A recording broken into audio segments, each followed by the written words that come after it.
To that is through advisory periods where the student can get to know their teacher in a different setting outside of the regular classroom and talk about things that aren't based on curriculum. Through this experience, teachers will sort of have ownership over those kids more and have stronger relationships with them so that each student in the school will have at least one really strong relationship with their teacher. Hopefully that would be through an advisory period.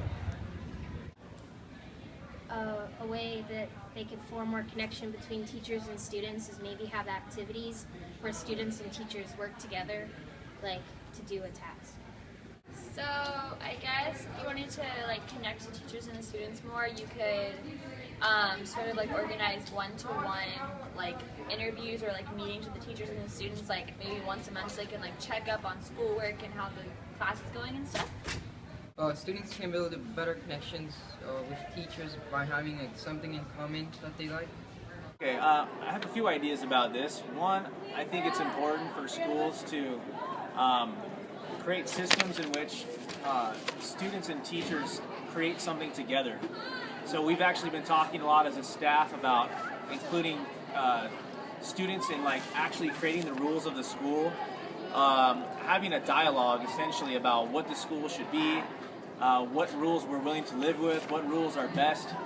So in other words, making big decisions together, in a communal way, not drawing a line between students and teachers, but actually coming together for those kinds of conversations. I think also it's important for staff and students, teachers and students, to interact as closely as possible. So it could be making class sizes smaller, so if it's only 20 or 25 per class, or if that's not possible, at least having situations in which there's a small teacher to student ratio. So maybe in homeroom you only have 15 or 20 kids, or maybe you just have opportunities throughout the year for one teacher to work with only a few students. I think that's really important. Another thing that I think could be done is just having fun together.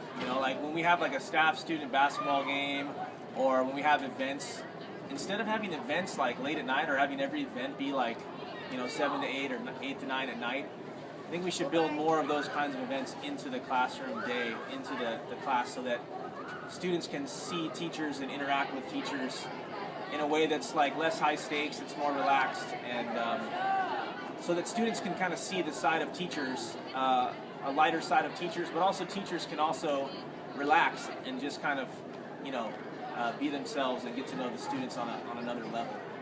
So those are 3 ideas. I got more, but I think that's probably good.